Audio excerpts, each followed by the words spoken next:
Alrighty, so pretty much same thing. You have your rotor, your brake pads. See, there's nothing on there. Your caliper bolt, and then back here will be your caliper bracket bolt. So kind of same thing. So let's get that off and show you what we're looking at.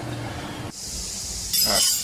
And again, you should be able to just use your 14mm and 19mm, but since I'm able to, since it's on the front, we're able to turn this to hopefully get it to where we can hit it with the impact.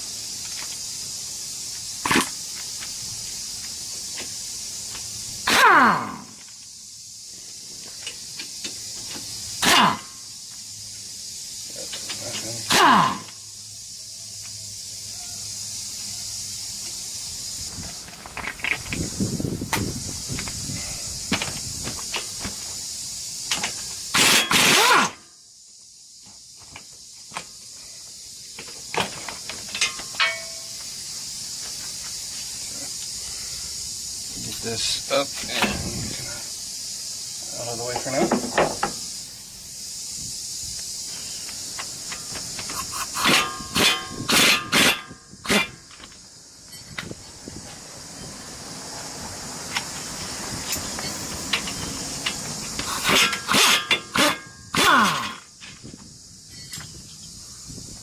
Okay. So. And you can see how little pad there is.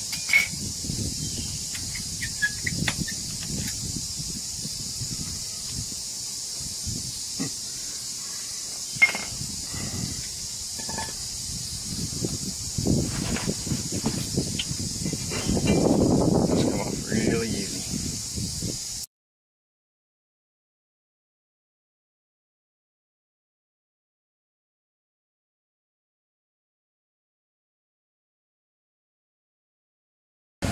Alrighty, so the wear indicator is missing on this one. Not really that big a deal, but that just means it won't squeak or squeal whenever the brake pads are bad. So we have a long ways to go before that becomes an issue.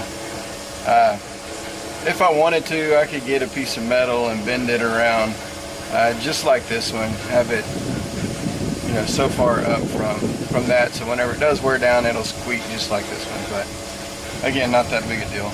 It's a pretty big difference between these. This one's quite a bit heavier.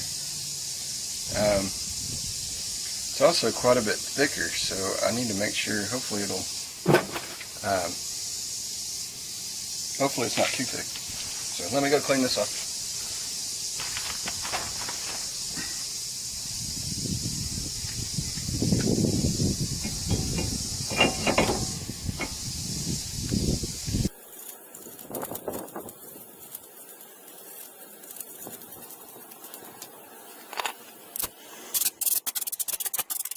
And here's that grease.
You want to make sure that these slide good. She's slide just fine in and out. No binding, no grinding or scratching or nothing like that. I'm gonna push that piston back in.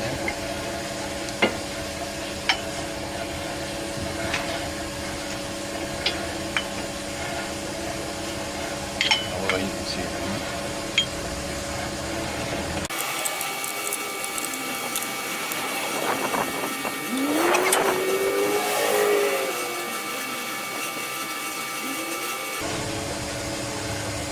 Whenever you're doing this, you got to go slow because it's pushing the fluid back through the lines and up into the reservoir.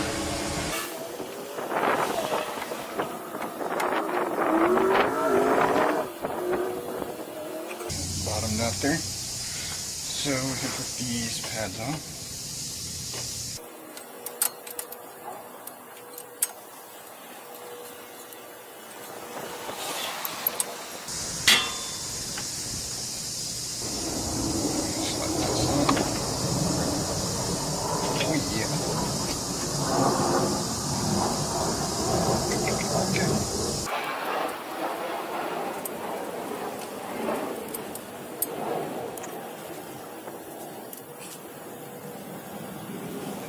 Then with these you really want to do with hand, because these are little bitty bolts.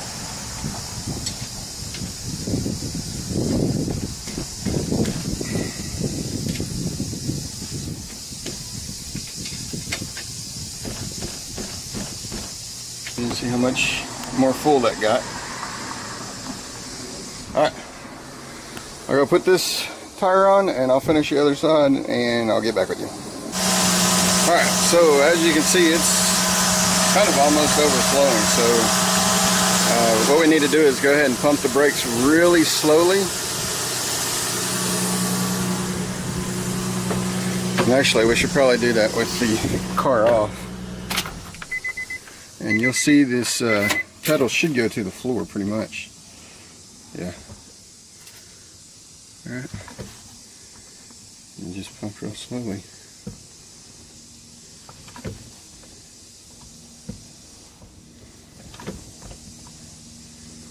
There we go, now it's starting to get hard.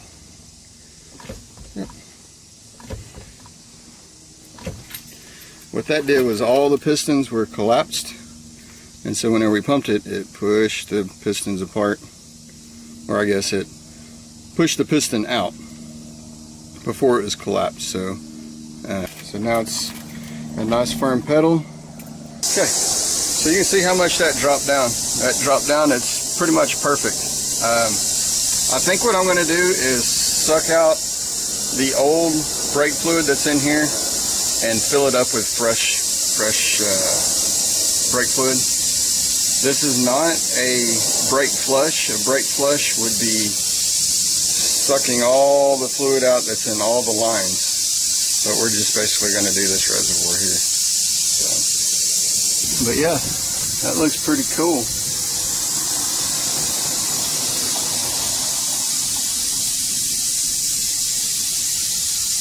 But yeah, those look pretty cool. I'll do an update. If you look in here, you can see that the strut is gone. I got fluid leaking out all over the place. So whenever I replace that, it'll probably be next week or so. I'll give you an update on how these brakes are doing. Make sure they're not squeaking, excessive brake dust and all that stuff. So that's how I installed the performance brakes. Cross-drilled and slotted rotors on just your regular daily driver. This is a 2004 Nissan Murano. But yeah, y'all comment, rate. Hope this helps somebody out. We'll talk to you later. See ya. Alright, y'all remember way back on video 1 where I said to make sure you use the anti-seize because it makes it easier for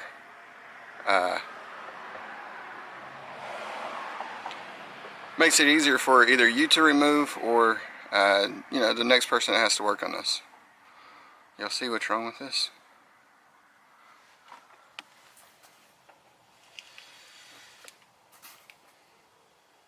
Yeah. I put the rotor on the wrong side. Not a big deal. Hang on just a second, we'll switch these around real quick.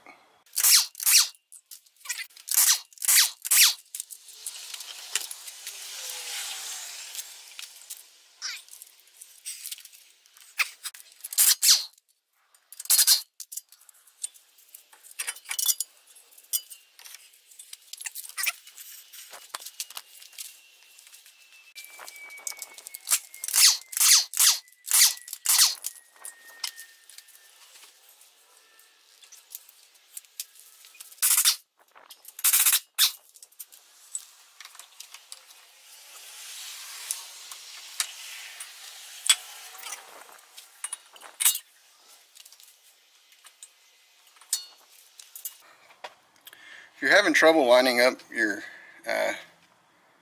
caliper bracket bolt,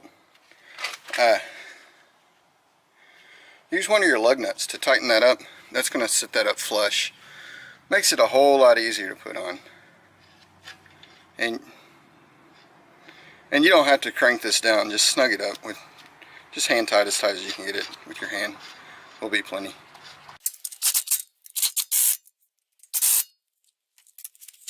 Okay, something I should mention real quick is the wear indicators on the brake pads. I contacted the manufacturer and they said there's only, on the front, there's only one with the wear indicator.